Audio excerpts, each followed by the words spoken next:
기도하겠습니다. 하나님 감사합니다. 이 시간 말씀이 선포될 때에 성령님께서 함께하여 주옵소서. 우리 한 사람 한 사람에게 하시는 주님의 음성이 들려주는 귀한 시간 되게 하여 주시고, 이 말씀 통하여 우리의 심령이 새로워지고 우리가 온전히 주님 붙들고 나아가게 되는 귀한 역사를 이루어 주옵소서. 말씀 전한 저에게 함께하여 주셔서 사람의 생각으로 전하지 않게 하여 주시고 오직 주님의 말씀만을 전하게 하여 주시며, 말씀은 우리 모두 가운데 함께하여 주셔서 이 말씀 통하여 하나님의 뜻 깨닫는 귀한 성령 충만한 시간 되게 하여 주옵소서. 예수님의 이름으로 기도합니다. 아멘. 말씀은 우리에게 죄악을 가르쳐 줄 때에 선악과를 먹는 것이라 우리에게 말씀하여 주었습니다. 죄가 다른 것이 아니라 우리가 우리의 인생을 바라볼 때에, 또 내 삶을 바라볼 때에, 또 내가 무언가를 하려고 할 때에 하나님 없이 스스로 선택하는 것이 바로 죄다라고 말씀하고 있는 것입니다. 하나님이 마치 없는 것처럼 생각하고, 하나님이 마치 일하시지 않을 것처럼 생각하고, 이 세상에 내 눈에 보이는 것만 전부라고 생각하는 것, 그래서 내 생각, 내 뜻으로만 내가 살아가는 것, 이것이 바로 다름 아닌 죄다라고 말씀하여 주는 것입니다. 신학자들은 그것을 세 가지로 표현하였습니다. 불순종, 불신앙, 교만, 이렇게 세 가지로 표현하고 있습니다. 그래서 죄가 무엇이냐라고 하면 이제 시험 같은 거, 신학 시험 같은 거 보면 세 개 적어야 돼요. 불순종, 불신앙, 교만. 이게 바로 우리의 죄의 원래 모습이다라고 이야기하고 있는 것입니다. 하나님께서는 이렇게 죄 가운데 살아가던 우리, 이 죄에서 벗어날 수 있는 사람은 단 한 사람도 없습니다. 이렇게 죄 가운데 살아가는 우리에게 찾아오셨습니다. 그래서 하나님이 우리에게 찾아오셔서 우리 하나님이 어떠한 분이신지를 알려주시고, 우리가 어떻게 살아가야 되는지를 알려주시고, 우리의 손을 꼭 붙잡고 걸어가시고자 하시는 일을 보여주시는 것, 그것이 바로 성경 말씀을 우리에게 가르쳐주는 것입니다. 하나님께서는 우리의 모든 시선을 땅에서부터 하늘로 향하게 해주십니다. 하나님 없이 내 생각, 내 뜻대로 살아갔던 인생을 이제 하나님과 더불어 사는 인생으로 바꾸어 주시는 것입니다. 그 바꾸어 주심의 역사가 말씀 가운데 그대로 담겨져 있고, 또 우리에게도 동일하게 지금 이 순간 이루어지고 있는 것입니다. 우리로 하여금 하나님 바라보게 하고, 우리로 하여금 하나님 신뢰하게 하고, 우리로 하여금 하나님 순종하게 하고, 하나님을 하나님으로 고백하게 하고, 더 나아가서는 하나님과 사랑을 나누는 삶을 살게 되는 것, 우리 하나님께서 그것을 위하여 열심히 일하시고 계신다는 것입니다. 오늘 말씀 제목이 하나님께서 일하시는 목적인데요, 이거예요. 이거. 하나님 알게 하시고 하나님 사랑하게 하시는 그 일을 위하여 하나님께서 지금도 우리를 위하여 열심히 일하시고 계신다는 것입니다. 말씀은 그것을 이렇게 표현합니다. 죄와 사망의 권세에서 영원한 생명으로 인도한다. 구원으로 인도한다. 이와 같이 하나님께서 우리 인생 가운데 구원을 베푸신다는 것입니다. 우리 성도 여러분, 내 인생에 하나님이 다가오시는 것을 좀 느끼고 계십니까? 하나님이 일하시고 계심을 내가 내 삶 가운데서 고백하고 있습니까? 또 이제 우리가 앞으로 펼쳐질 미래들이 있는데, 우리의 길들이 있는데, 그 모든 인생 길들 가운데서 하나님께서 우리에게 일하여 주실 것을 신뢰하고 있습니까? 그것을 우리 하나님께서는 지금 우리에게 물어보시면서 하나님을 꼭 붙들고 나아가라 말씀하여 주시는 것입니다. 이런 관점에서 우리는 출애굽기 말씀도 당연히 봐야 합니다. 우리가 흔히 출애굽기 말씀을 볼 때 자칫 이제 우리가 초등학생처럼 보면 두 팀으로 딱 나눠서 이해하게 되는 방식이 있어요.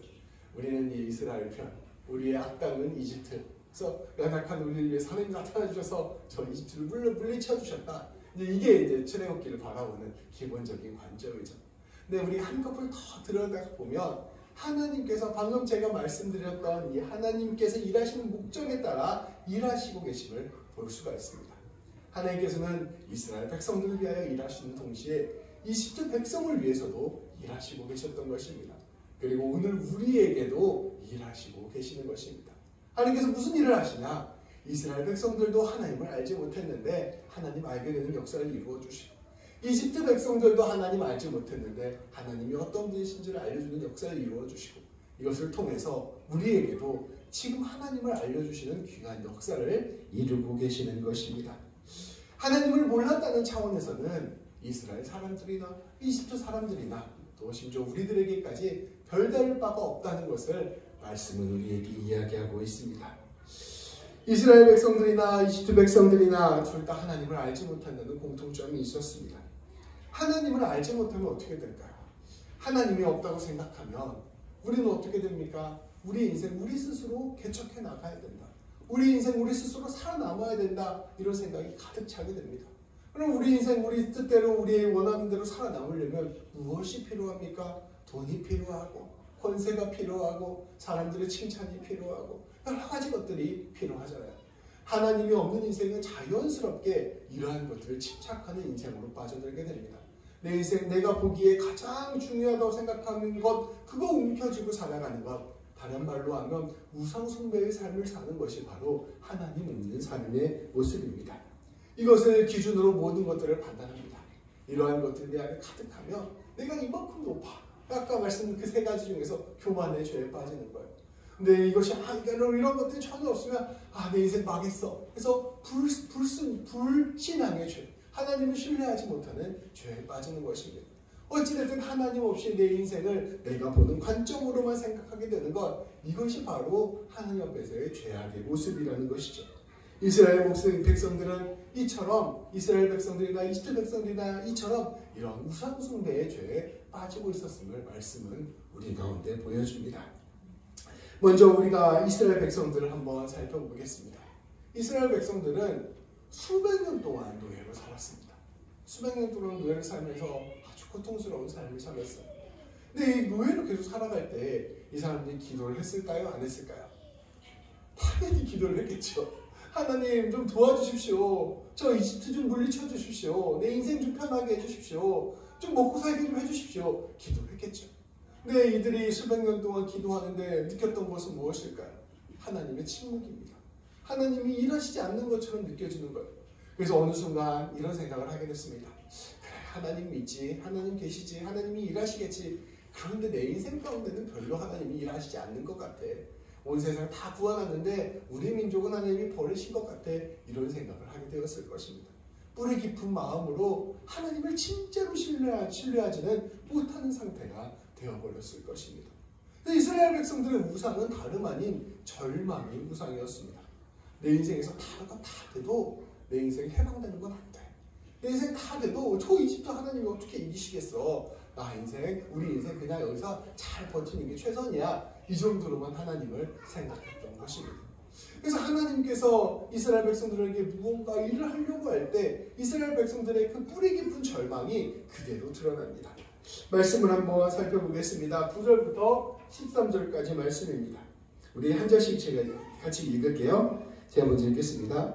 모세가 이와 같이 이스라엘 자손들에게 전하나 그들이 마음의 상함과 가혹한 노역으로 말미암아 모세의 말을 듣지 아니하였더라. 여호와께서 모세에게 말씀하여 이르시되 들어가서 애굽 왕 바로에게 말하여 이스라엘 자손을 그 땅에서 내보내게 하라. 모세가 여호와 앞에 아뢰어 이르되 이스라엘 자손도 내 말을 듣지 아니하였거든 바로가 어찌 들으리까. 나는 이미 둔한 자이니이다. 여호와께서 모세와 아론에게 말씀하사 그들로 이스라엘 자손과 애굽 왕 바로에게 명령을 전하고 이스라엘 자손을 애굽 땅에서 인도하여 내게 하시니라. 아멘. 보면 모세나 이스라엘 백성들이랑 다 똑같아요. 여기죠. 이 사람들이 마음의 상함과 가혹한 노역으로 말미암아 모세의 말, 하나님께서 약속하신 그 말 안 들었다는 거예요. 하나님이 뭘 우리를 지켜주냐? 하나님이 뭘 우리를 해방시켜주냐? 내 인생이야, 우리 인생이 바뀔 것 같냐? 택도는 소리 하지 말아라. 너 뭐 좀 하다가 우리 더 힘들어진다. 그냥 가만히 있어라. 이게 이제 이스라엘 백성들의 마음인 거죠. 근데 모세도 똑같은 말을 합니다. 하나님, 이스라엘 자손들도 내 말 안 들어주는데 파라오가 제 말 듣겠습니까? 하나님, 이거 안 되는 일입니다. 그냥 우리 편하게 두십시오. 저 그만하겠습니다. 이런 마음으로 모세가 이야기하는 것입니다. 이스라엘 백성들이나 모세나 다 깊은 절망으로 하나님이 일하실 것을 기대하지 못하고 신뢰하지 못하는 모습이 바로 오늘 이 순간의 모습이었던 것입니다. 그런데 이집트 사람들은 이와 정반대로 하나님을 신뢰하지 않았습니다. 이집트 권력자들은 이와 정반대로 모든 것을 가지고 있었기 때문입니다. 우리 아까 앞서 그림도 봤잖아요. 너무 화려하잖아요. 근데 제가 진짜 많은 사진들을 가져오고 싶었는데 이게 좀 이렇게 딱 한눈에 들어올 만한 조감도가 없더라고요. 근데 이집트 문명 이제 이런 걸 구글에 검색해 보시면 엄청 많이 나옵니다. 엄청 화려한 문명이었어요. 그래서 간단히 보시면 이것도 상상도인데요. 옛날에는 이집트 피라미드가 지금 돌로밖에 안 돼 있잖아요. 거의 회치를 하고 여기 꼭대기 금색이잖아요. 황금을 발라놨어요. 이게 어느 시대 그때도 말씀드렸다시피 기원전 2600년, 2400년 지금부터 5000년 전에 만든 작품들입니다. 엄청나게 화려한 신전들, 엄청나게 화려한 재물들 이런 것들을 가득 가지고 있었던 게 이집트 사람들이었습니다. 이제 이게 이집트 지도인데요. 이 사람들 왜 이렇게 부자였는지를 알 수가 있어요. 보시면 여기 아래가 이제 그 이집트 남부고요. 위에가 이제 이집트 북부고 이집트 남부인데 여기가 더 산이 높아요. 그래서 이제 여기 산들에서 산들이 되게 많잖아요. 여기에서 이제 이 산들이 전부 다 좋은 흙을 가지고 이 강물이 내려가는 겁니다. 가가지고 우기 때 비가 엄청 많이 와가지고 강물이 다 범람을 해서 이제 덮으면 물이 차 넘치면 이제 물이 넘친데 이 산에서 가져온 좋은 흙들을 쫙 깔아주는 겁니다. 그러면서 시간이 지나고 나면 물이 줄어들어요. 그럼 이제 매년 새로운 흙이 생기는 거예요. 근데 이제 지금은 비료가 발달돼 있잖아요. 근데 이 비료가 이 세상에 생겨난 지가 100년이 안 돼요. 그러니까 이 비료가 있기 전에는 땅의 지력을 회복시킬 방법이 거의 없었어요. 뭐 똥도 뿌리고 뭐 또 하는데 시간이 지나면 점점 안 좋아지는 거죠.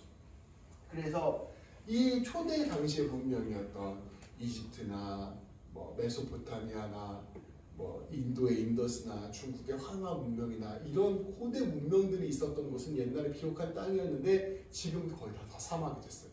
왜냐면 땅이 좋아지지가 않으니까 더 이상 사람들이 농사를 많이 짓다가 나중에 농사를 지을 수 없게 되었거든요. 그러니까 미국 농사가 잘 되는 게 미국이 땅이 새 거라서 그래요. 예전에 사람들이 안 살았잖아요. 땅이 새 거라서 장사가 잘 되는 거거든요. 이 이집트는 계속해서 매년 새해에 새 땅이 생기는 겁니다. 아주 비옥한 땅이 생기는 거예요.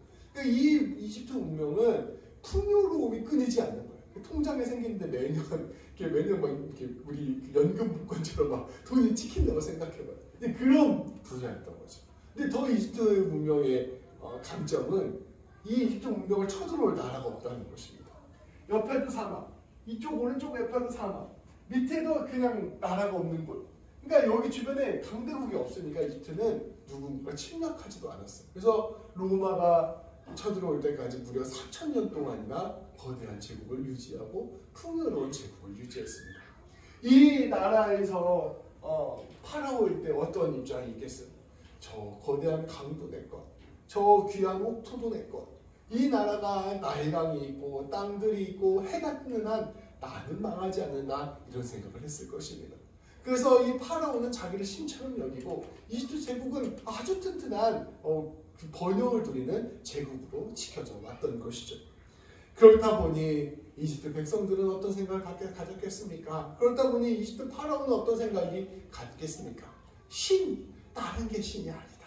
저 나일강이 신이고 저 좋은 땅들이 신이고 매일 뜨는 태양이 신이고 그리고 이 모든 것들을 가진 내가 신이다 라고 생각을 했던 것입니다. 이집트 백성들에게 있어서 이 죄란 하나님 없음이란 다름 아닌 교만이었습니다. 내가 하나님이다 라고 생각하는 것, 이것이 이집트 사람들의 모습이었던 것이죠. 우리는 이집트 사람에 가까운가요? 이스라엘 사람에 가까운가요? 어쨌든 우리도 마찬가지로 어떠한 모습이든 간에 하나님 없이 살아가는 모습을 보이고 있다는 것입니다. 출애굽기 말씀은 이러한 이스라엘 사람들에게, 이집트 백성들에게 하나님께서 나타나신 사건입니다. 이들 모두에게 하나님의 하나님 되심을 보여주신 것입니다. 절망해서 어떻게든 안 돼 라고 생각했던 이스라엘 사람들에게는 하나님의 놀라운 역사, 구원의 역사를 보여주심으로써 하나님이 선택하시고 하나님이 일하시면 안 되는 일이 없다라는 것을 보여주심으로 하나님을 보여주셨습니다. 이집트 사람들에게는 이들이 이것만 있으면 전부 다 될 거라고 생각하는 것 하나하나 다 풀어가시면서 하나님이 심판하시면 너희가 가진 것 아무 의미 없다라는 것을 보여주신 것입니다. 절망하는 것도 교만이요, 교만한 것도 어리석은 것이라는 것을 동시에 보여주시면서 오직 하나님만이 하나님이시고 하나님만이 이 세상을 통치하시는 분이시라는 것을 이스라엘 백성들, 그리고 이집트 백성들에게 보여주신 것입니다. 내가 이의 생각은 절대로 바꾸지 않아. 절대로 이러한 일들은 일어나지 않을 거야. 절대로 나 하나님을 알지 않을 거야. 붙잡지 않을 거야. 불순종, 불신앙, 교만에 빠져 살아가는 사람들에게 하나님 존재를 이 땅을 흔들며 드러내신 사건이 바로 출애굽 사건인 것입니다. 이것을 통하여 하나님이 어떤 분이신지를 오늘 우리에게도 가르쳐주는 것입니다. 우리는 이 말씀 앞에서 우리의 완고함을 내려놓아야 할 것입니다. 하나님이 포기하지 않으셨는데 내가 포기하는 것도 죄입니다. 하나님이 하시겠다는데 내가 못하겠다고 말하는 것도 죄입니다. 거꾸로 하나님 필요 없이 내 힘, 내 능력으로 다 할 수 있다고 생각하는 것, 하나님 내 인생 별로 일하시지 않아도 내가 다 할 수 있다고 생각하는 것도 다 죄입니다. 우리는 출애굽 말씀을 통하여 하나님 앞에서 온전히 하나님을 하나님으로 인정하는 법을 배워나가야 할 것입니다. 하나님께서는 이러한 일들을 위하여 이집트에 10가지 재앙을 내리셨습니다. 우리 아까 그 영상에서 봤잖아요. 그래서 여기 이제 9개 나왔는데 마지막 10번째 재앙도 말씀드리겠지만 그건 다음 주에 또 길게 그걸 가지고 설교를 해보려고 합니다.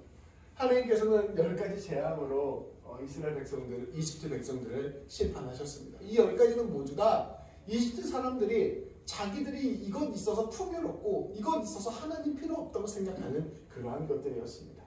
이제 거의 다 그 신대학교 배우거든요. 그래서 이제 첫 번째는 나일강을 피로 바꾸셨습니다. 우리 아까 말씀드렸다시피 이 이집트 번영의 부의 원천은 나일강이었습니다. 나일강을 다 피로 바꾸고 이 안에 살고 있는 물고기들 다 죽이고 이 안에서 부패가 썩음이 일어나게 만듦으로써 이 나일강이 너희를 생명으로 인도하지 못한다는 것을 보여준 것입니다. 두 번째는 개구리를 엄청 많이 하나님께서 보내셨습니다. 이 개구리 알 보셨어요? 그 물 그런 데 보면 웅덩이 보면 개구리 알 나온 거 보면 알이 엄청 많잖아요. 이 개구리는 풍요의 상징이에요. 이렇게 자식 많이 낳고 풍요로워지는 것, 이게 개구리의 상징이었거든요. 근데 이 풍요로움이 오히려 너희에게 고통을 가져다 준다라는 것을 개구리를 통하여 보여준 것입니다. 세 번째로는 땅의 모든 먼지들이 이로 바뀌는 것이었습니다. 이 흙들이, 이 이집트는 아주 좋은 흙들이 농사의 원천이었습니다. 이 흙들이 이 사람들을 괴롭히는 것으로 바뀌어 나간 것입니다. 이들이 가장 귀한 것이라고 생각했던 이 흙도 너희를 살릴 수 없다는 것을 하나님께서 보여주신 것입니다. 이 하나하나가 다 신이었어요. 그 신들을 하나님이 다 부숴 나가신 것이죠. 네 번째로는 파리라고 번역이 되어 있는데요. 이게 원어는 쇳덩구리예요. 쇳덩구리. 쇳덩구리 이렇게 보시면 풍뎅이가 이렇게 다리 이렇게 생겨가지고 소똥 굴리잖아요. 이렇게 굴리잖아요. 그래서 이 쇳덩구리가 뭘 상징했냐면 이게 해를 상징했어요. 해. 그래서 태양을 움직이는 그 벌레가 쇳덩구리예요. 그래서 이제 이렇게 생긴 신들이 있는데 이게 태양의 운행을 상징하는 거였습니다. 그러니까 태양도 이 태양의 운행도 하나님께 속한 것이고 너희는 이러한 것들을 막아낼 수 없다. 이런 것들로 너희 인생을 생명을 보존할 수 없다라는 것을 보여주신 것입니다. 다섯 번째는 가축들이 다 죽었어요. 이 이집트의 수많은 가축들, 부의 근원이었던 가축들이 다 죽음으로써 이것도 너희 풍요의 근간이 될 수 없다. 너희 하나님 될 수 없다. 여섯 번째는 독종으로 바뀌는 거예요. 온몸에 독종이 나오는데 질병 하나도 막을 수 없어. 너희는 너희의 건강을 지켜낼 수 없다. 일곱 번째는 하늘에서 우박이 내리고 천둥번개가 치는 거예요. 하늘의 신도 너희를 막을 수 없다. 너희가 그렇게 좋아하던 너희 하늘이 너희를 대신할 것이다. 여덟 번째는 메뚜기 떼였는데 이 메뚜기 떼가 와서 당시에 꽃을 피우던 그 삼들과 보리들 전부 다 먹어버렸어. 이 메뚜기 떼들이 이 농작물들을 다 먹는 것을 보면서 이 너희가 지금 풍요롭게 재배하는 농작물들도 너희의 생명을 기록되지 못한다. 마지막에는 아홉 번째에는 흑암이 3일 동안 임했거든요. 그래서 하나님이 이 태양을 막 가리시면 너희의 태양도 너희를 살릴 수 없다라는 것을 보여주시면서 이 이집트 백성들이 자기의 힘의 근간이요, 삶의 근간이요, 생명의 근간이라고 생각했던 우상들을 다 하나님이 하나하나 부수어 버리신 것입니다. 마지막 10번째는 장자가 죽게 하심으로 하나님의 그 심판이 하나님께서 심판을 내리시면 누구도 막을 수 없다는 것을 마지막 10번째까지 보여주셨습니다. 이렇게 10가지 심판을 통해서 이집트에게 분명히 말씀해 주시는 거예요. 너희가 지금까지 신이라고 생각해하고 이것들 통하여 너희가 스스로 교만하여졌는데 이것들이 너희를 살릴 수 없다는 것을 확실하게 보여준 것입니다. 거꾸로 이스라엘 백성들에게는 이게 어떠한 메시지가 될까요? 우리가 지금까지 청원 때문에 두려워 벌벌 떨었었는데 이집트에 나일강이 있고 이집트에 목토가 있고 이집트에 부와 번영과 권세가 있으니 우리는 절대로 이집트에서 나갈 수 없다고 생각했는데 하나님께서 일하시니 이 모든 것들이 무너지고 하나님의 역사하신 가운데 우리가 구원을 얻을 수 있겠구나라는 깨달음을 얻었던 사건이 된 것입니다. 하나님께서는 이것을 통하여 하나님이 어떠한 분이신지를 가르쳐 주시고 하나님을 통하여 우리의 인생을 붙들고 나아가야 됨을 우리에게 다시금 보여주시는 것입니다. 하나님께서는 우리 모든 사람들에게 이집트 백성, 이스라엘 백성 그리고 모든 인류에게 새로운 길을 보여주셨습니다. 그것은 헛된 피조물 삶의 우상으로 사는 삶이 아닙니다. 하나님의 삶, 하나님을 붙들고 하나님의 약속을 붙들고 살아가는 삶이 바로 진짜 생명의 길이라는 것을 우리에게 보여주시는 것입니다. 그리하여 지레 짐작으로 절망하는 것도 아니고 자기가 가졌다고 해서 마치 모든 걸 할 수 있을 것 마냥 교만한 것도 아니고 하나님 붙들고 하나님 신뢰하며 하나님 가지고 생각하며 살아가는 것, 이것이 바로 우리 주님께서 우리에게 약속하여 주시고 보여주신 삶이라는 것입니다. 우리의 인생을 바라보면 우리가 여러 가지 생각과 판단이 들잖아요. 내 인생은 이것 있고 이것 가져서 내 인생이 이제 성공했다, 내 인생 평안하다, 이렇게 교만한 사람들이 있을 것입니다. 근데 또 내 인생 어떻게 보면 난 이것도 없고 저것도 없고 이것도 없어서 내 인생 실패했다 절망하는 사람도 있을 것입니다. 그래서 우리는 늘 상황을 보고 내 인생 판단하고 내 인생 걸어가려고 한다는 것이죠. 근데 오늘 최후의 말씀을 통해 우리에게 보여주시는 것입니다. 이 모든 것들 넘어서서 하나님 먼저 바라보고 하나님 먼저 신뢰하는 것, 그것이 바로 너희가 걸어가야 할 길이요 너희가 나아가야 할 길이다라고 말씀하여 주시는 것입니다. 그래서 하나님 믿는 사람은 섣불리 절망하지도 않고요. 하나님 믿는 사람은 섣불리 낙관하지도 않습니다. 오직 하나님 바라보며 담대하게 오늘 하루를 걸어가는 것이죠. 하나님께서는 그러한 이스라엘 백성들에게 진짜 너희가 믿어야 되는 하나님이 어떠한 하나님이신지를 오늘 말씀을 통하여 선포합니다. 2절부터 8절까지 말씀입니다. 제가 봉독하겠습니다. 하나님이 모세에게 말씀하여 이르시되 나는 여호와이니라. 내가 아브라함과 이삭과 야곱에게 전능의 하나님으로 나타났으나 나의 이름을 여호와로는 그들에게 알리지 아니하였고 가나안 땅 곧 그들이 거류하는 땅을 그들에게 주기로 그들과 언약하였더니 이제 애굽 사람이 종으로 삼은 이스라엘 자손의 신음소리를 내가 듣고 나의 언약을 기억하노라. 그러므로 이스라엘 자손에게 말하기를 나는 여호와라. 내가 애굽 사람의 무거운 짐 밑에서 너희를 빼내어 그들의 노역에서 너희를 건지며 편팔과 여러 큰 심판들로서 너희를 속량하여 너희를 내 백성으로 삼고 나는 너희의 하나님이 되리니 나는 애굽 사람의 무거운 짐 밑에서 너희를 빼낸 너희의 하나님 여호와인 줄 너희가 알지라. 내가 아브라함과 이삭과 야곱에게 주기로 맹세한 땅을 너희를 인도하고 그 땅을 너희에게 주어 기업을 삼게 하리라. 나는 여호와라 하셨다 하라. 아멘. 하나님께서는 당신을 어떤 철학적인 종교적인 용어로 설명하지 않으셨습니다. 하나님께서는 어떤 물건이나 형상에 기대어 설명하지 않으셨습니다. 이렇게 앞에서 보면 고대 신들은 전부 다 사람이 원하는 무언가를 신으로 만든 거예요. 근데 하나님께서는 이렇게 자신을 설명하지 않으셨어요. 하나님은 무언가를 기대어 그것을 통해서 하나님을 보여주시는 분이 아니시라 하나님은 우리에게 어떻게 다가오시느냐, 관계를 통하여 다가오시는 하나님이십니다. 하나님은 모세에게 이렇게 말씀하십니다. 나는 아브라함과 이삭과 야곱의 하나님이다. 나는 아브라함과 사랑을 나누었던 하나님, 나는 이삭과 사랑을 나누었던 하나님, 나는 야곱과 사랑을 나누었던 하나님입니다. 그 사랑의 하나님이 내가 너희에게 지금 다가왔다 말씀하여 주시는 것입니다. 그리고 하나님께서는 이렇게 말씀하십니다. 내가 그 너희 조상들에게 가나안 땅을 주기로 약속을 했었다.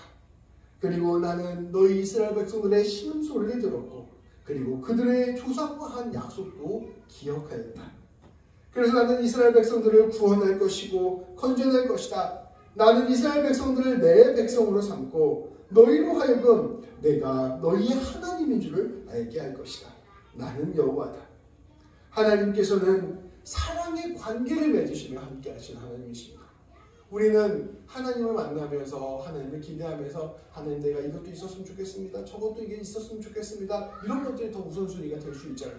근데 하나님께서는 그런 것이 아니라 우리와 사랑의 관계를 먼저 맺고 싶어 하십니다. 그 세상이 바라는 그런 어떠한 우상이 아니라 하나님 그분 자체를 사랑으로 만나기를 원하시는 것입니다. 그리하여 우리의 관계 가운데 늘 함께 하시며 우리의 인생 인도하시고 책임져 주시고 하나님을 아는 복을 주시고 구원에 이르시게 되는 그 하나님을 이스라엘 백성들에게 그리고 우리에게 보여주시고자 하시는 것입니다. 하나님의 뜻은 하나님을 모르는 그 백성들에게 하나님을 알게 하는 것임을 오늘 말씀은 우리에게 보여주고 있는 것입니다. 그리고 놀랍게도 이 하나님의 계획은 예수 그리스도를 통하여 완성되었습니다. 우리를 사랑하시되 죽기까지 사랑하시는 그 하나님의 큰 사랑이 우리 주님 예수님을 통하여 선포되었고 우리는 그 십자가 죽음을 통하여 모든 우상을 깨뜨리고 죄와 사망의 권세를 이기며 구원과 영생을 얻게 되었습니다. 예수님을 통하여 하나님을 깊이 알게 된 것입니다. 이스라엘 백성들, 그다음에 이집트 백성들, 이 모든 사람들이 하나님을 알지 못했어요. 하나님을 알지 못하니까 세상의 것을 기준으로 모든 인생을 파악했습니다. 이스라엘 백성들은 자기 가진 것이 없고 힘이 없으니까 인생 망했다라고 생각했고 이집트 백성들은 자기들이 다 갖고 있으니까 우리는 더 이상 하나님 필요 없어. 내가 하나님이야 라고 생각했습니다. 그래서 이 이집트 백성, 이스라엘 백성은 모두 다 동일하게 하나님을 알지 못했던 것이죠. 하나님께서는 그래서 이스라엘, 이집트 이 두 백성들 앞에 나타나셨습니다. 이집트 백성들에게는 이 사람들이 하나님으로 생각했던 그 헛된 우상들을 다 깨심으로 그게 하나님 아니라는 것을 알려주었습니다. 이스라엘 백성들은 절망하고 있던 이스라엘 백성들의 그 절망을 깨시면서 너희가 생각하는 그 기준과 판단이 틀렸다라고 말씀해 주셨습니다. 그리고 그 모든 것들을 뚫고 지나가셔서 하나님은 새로운 방식으로 하나님을 전해주셨습니다. 하나님은 너희가 생각하는 그 세상의 관점, 세상의 기준과 합당하지 않으신 분이시다. 그건 너머에 너희를 찾아오시는 하나님이시다. 근데 그 하나님은 어떠한 하나님이시냐? 너희가 생각하는 기준, 너희가 생각하는 판단에 따라 따라오시는 분이 아니라 놀라운 사랑을 가지고 찾아오시는 하나님이시다. 하나님과 사랑의 교제를, 우리와 사랑의 교제를 하기 위해서 찾아오시는 분이시다. 우리와 소통을 하기 위해서 찾아오시는 분이시다. 우리의 아버지 되시기 위하여 찾아오시는 분이시다. 우리의 놀라운 사랑의 중심이 되시기 위하여 찾아오시는 분이시다. 너희는 지금까지 너희가 가졌던 그 삶의 기준, 하나님이 아닌 다른 것들을 삶의 기준으로 살아왔던 삶을 내려놓고 그 사랑의 하나님, 사랑의 아버지를 받아들여라 라고 말씀하여 주시는 것입니다. 그리고 그 사랑의 모습을 철저으로 보여주신 것이 바로 우리 주님 예수님입니다. 너희는 십자가를 바라보면서 내가 너희를 이렇게 사랑하고 너희를 이렇게 용서해 주었고 너희를 이렇게 품고 있다는 사실, 너희 인생을 책임질 것이라는 사실을 믿음으로 받아들여라 말씀하여 주시는 것입니다. 우리 예수님을 믿는다는 것은 그 하나님의 부르심에 응답하시는 것입니다. 사랑으로 다가오시는 그 하나님께 사랑으로 반응하는 것이 바로 우리 예수님 믿는 것입니다. 우리 인생 가운데 그 한 사랑으로 다가오시는 하나님을 내 하나님으로 모시고 하나님과 교제하고 하나님과 더불어 내 인생 살아가겠다고 고백하는 것, 그것이 바로 우리 하나님께서 우리에게 원하시는 것이라는 것입니다. 하나님을 믿으면서도 여전히 세상의 기준에 눈이 매여 있으면 하나님을 만난다는 것이 어떠한 것인지를 알지 못해요. 그래서 세상의 기준에 매여 있으면 여전히 내 삶에 좀 어려운 것이 있으면 절망하게 되고 좀 내 삶에 좋은 것이 있으면 교만하게 되고 이런 그런 그 굴레에 빠져 살아가게 되는 것이죠. 근데 하나님을 믿게 되면 이 고난과 어려움 가운데 있어도 담대하게 그것을 뚫고 나갈 수 있는 용기를 얻게 되고 내가 조금 잘 됐다고 해서 그것으로 교만하는 것이 아니라 하나님 앞에서 이것들 하나님이 이래 사용하는 귀한 도구다라고 생각하며 겸손하게 되는 것입니다. 하나님께서는 이러한 하나님을 받아들이기를 원하십니다. 하나님께서는 이러한 우리 인생 가운데 찾아오셔서 이러한 하나님을 알려주시고자 하십니다. 때로는 우리 절망한 우리들에게 소망을 가르쳐주시는 방식으로 하나님을 알려주시기도 하시고, 때로는 교만한 우리들을 때리심으로 하나님을 알려주시기도 하십니다. 무엇보다 우리에게 예수님을 계속해서 가르쳐주심으로 그분의 무한한 사랑과 은혜를 알게 해주시고, 이를 통하여 하나님과 영원한 관계를 맺게 해주십니다. 우리 귀한 성도 여러분, 우리 임미경 집사님, 전진 집사님, 이설임 성도 여러분, 진실로 이 하나님과 사랑의 교제를 해야 됩니다. 하나님과 사랑의 교제를 해야 돼요. 내 삶에 수많은 문제들이 있고 고민들이 있잖아요. 근데 그것을 뛰어넘어서 하나님과 사랑의 교제를 해야 됩니다. 하나님이 우리와 함께 하시면 우리는 모든 것들 가운데 이겨낼 수 있는 힘을 얻을 수 있습니다. 하나님이 우리와 함께 하시면 우리는 더 이상 두려워하거나 낙심하지 않을 수 있어요. 하나님이 우리와 함께하고 계시면 우리는 모든 교만함을 이겨낼 수 있는 힘을 얻게 됩니다. 우리는 그 무엇보다 하나님과의 사랑의 교제가 가장 필요하고 가장 중요하다는 것을 알아야 하는 것입니다. 이 놀라운 주님의 은혜와 사랑을 깊이 깨닫고 교제하기를 소망합니다. 이 하나님과 사랑하는 교제로 한 걸음 한 걸음 나아가게 되길 소망합니다. 오늘 말씀 제목이 하나님께서 그렇게 우리를 위하여 일하시는 것이 바로, 오늘 말씀 제목이 하나님께서 우리를 위하여 일하시는 목적인데, 바로 우리 하나님께서 그렇게 우리가 사랑의 교제를 나누기 위하여 하나님께서 지금도 일하시고 계시는 것입니다. 모든 우성을 넘어 하나님을 하나님으로 모시고 살아가기를 주님의 이름으로 축복합니다. 그것이 가장 큰 복이요 은혜입니다. 이 놀라운 역사가 우리 성도님들의 인생 안에 가득하게 되기를 주님의 이름으로 축복합니다. 기도하시겠습니다. 하나님, 이스라엘 백성들도 이집트 백성들도 다 하나님을 알지 못했습니다. 그래서 이스라엘 백성들은 고통과 어려움 가운데서 절망 가운데 헤매었고, 이집트 백성들은 부유함과 풍요로움 가운데서 교만함에 자기를 세워 나갔습니다. 둘 다 하나님은 필요 없는 것처럼, 하나님이 아무런 능력이 없는 것처럼 생각하고 하나님을 외면한 채 철저히 세상의 방식으로만 살아갔음을 아버지 말씀을 통하여 살펴보았습니다. 그러나 하나님께서는 이스라엘 백성들, 이집트 백성들 모두에게 하나님의 하나님 되심을 보여주셨습니다. 이집트 백성들이 하나님이라고 생각했던 그 모든 것들도 하나님 앞에서는 아무것도 아닌 피조물에 불과하다는 사실을 분명히 보여주셨고, 이스라엘 백성들에게는 하나님께서 일하시면 어떠한 권세와 능력도 아무런 힘을 쓸 수 없고, 하나님께서 구원하시고자 하면 모든 것들을 넉넉히 이기신다는 것을 다시금 보게 하셨습니다. 그 모든 것들을 통하여 이집트 백성들에게, 이스라엘 백성들에게 하나님의 하나님 되심, 하나님의 사랑, 하나님의 은혜, 하나님의 백성됨을 다시금 깨닫게 하여 주셨습니다. 하나님, 이 놀라운 하나님의 일하심 앞에 우리가 온전히 서게 하여 주옵소서. 하나님을 먼저 바라보게 하시고, 하나님과 사랑의 교제를 하게 하여 주시고, 하나님과 동행하게 하여 주시고, 하나님의 목소리 따라가는 우리 모두가 되게 하여 주옵소서. 하나님께서 함께 하시면 어떠한 세상의 권세와 어떠한 세상의 능력도 우리를 해칠 수 없음을 깊이 깨닫게 하여 주시고, 또 하나님과 함께 한다면 그 어떠한 것도 배설물과 같이 여길 수 있는 그런 믿음이 생길 수 있음을 우리가 바라볼 수 있도록 인도하여 주옵소서. 진실로 하나님을 아는 것만, 알므로 경험하는 놀라운 기쁨과 평강이 우리 성도님들 한 분 한 분 가운데 임하게 하여 주시고, 하나님을 알므로 인한 놀라운 사랑의 삶이 충만하게 임할 수 있도록 주님 우리 모두를 붙들어 주옵소서. 날마다 진실로 하나님 알고, 하나님 만나고, 하나님 교제하고, 하나님 사랑하게 되기를 간절히 소망합니다. 우리 주님 예수님의 이름으로 기도합니다. 아멘.